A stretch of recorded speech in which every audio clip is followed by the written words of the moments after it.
What's going on, guys? Welcome to episode 2 of our Bloodiest Battles in History series. We're going to jump right into it with the Battle of the Somme. More specifically, the first day, because much like the Battle of Stalingrad, it was more of an offensive. So we're just going to cover the first day, and that is the bloodiest day of the battle anyway. So it began on July 1st, 1916, and lasted until the 18th of November that same year.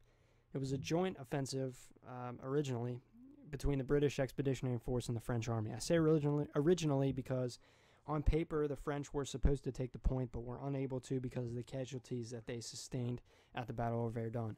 And this proved to be catastrophic for the British. On the first day, they lost 60,000 men, the most its nation has ever recorded. And at that time, to add insult to injury, most militaries didn't have a system for filtering soldiers when they volunteered. So this means that if you and 100 of your closest friends were to go sign up after school for the British Expeditionary Force, all of you would serve in the same area and be part of the same battles. And on the surface, this seems like a good idea. Morale would be higher if you're fighting alongside, 500 of your closest friends, and everybody would have the same common goal and fight for a community. But when you think about it, all the casualties are from the same town. And when more casualties are sustained, that's more casualties for one town, and entire social structures were disrupted because of battles like this. The Battle of the Somme was the first scene of a lot of things. The tank.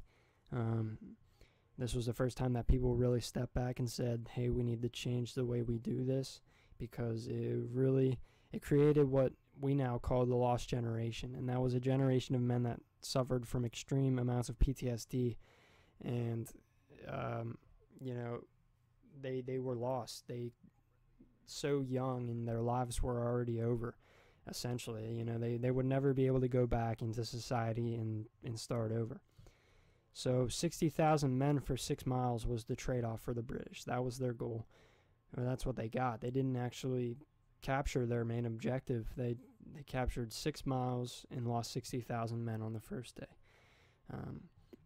Some wonder how the leaders of the British could allow such an onslaught to continue, and Sir Douglas Haig was the leader of the British, and he's often credited for disregarding human life completely during the battle. The slogan given to the battle after was "Lions led by donkeys," and that kind of sums up the battle and in some cases the entire war.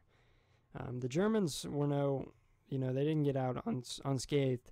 They couldn't retreat. They couldn't lose that much ground, so they dug themselves in, increased the amount of trenches from 1 to 3, doubled their rows of barbed wire in thickness, and the dugouts that held their troops during artillery bombardments were 20 to 30 feet deep, and they could hold over 20 soldiers. And it wasn't uncommon for an officer to have running water and electricity in a German trench, so they were in to stay. But throughout the battle was a few minor but crucial mistakes that caused them to lose. Their first was that their super trench was built on a slope, which made it easier for the artillery to plop in and kill a bunch of people, which was a muff on the Germans' part. Another one was that a German officer mistook a flare, and he thought it meant that it was the flare to advance, but it wasn't, and they ran right into advancing British soldiers, and that didn't end well for the Germans. So at 0 hour, the British detonated mines that weighed up to 40,000 pounds. They started their infantry advancement at 7:30 a.m. and the rest went over at 9:30. A couple of famous regiments that were in this battle. The Newfoundland Regiment went over with 800 men, and they made it to the German lines with 68 men. The Irish Brigade is by far the most famous of the battle.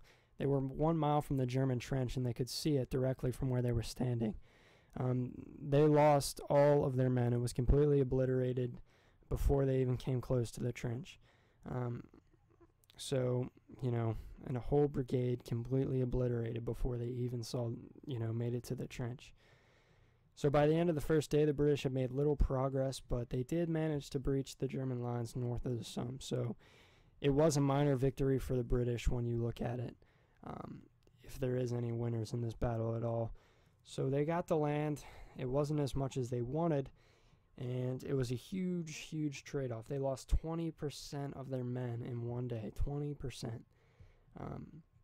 Haig, disregarding human life even further, was oblivious to these losses. He wrote in his diary that the casualties were nothing when compared to the amount of men they had and how much ground they had attacked. So that showed how much he cared for his men and for human life, really. And it was kind of off point, really. They didn't have a lot of men left, and they didn't have a lot of ground secured, so he was a little cuckoo. Anyway, that's the first day of the Battle of the Somme. That's all we got for today. Hope you liked this episode. The Battle of the Somme is definitely one of my favorites. Please like the video if you enjoyed and subscribe for more videos. And stay tuned for more episodes of this series.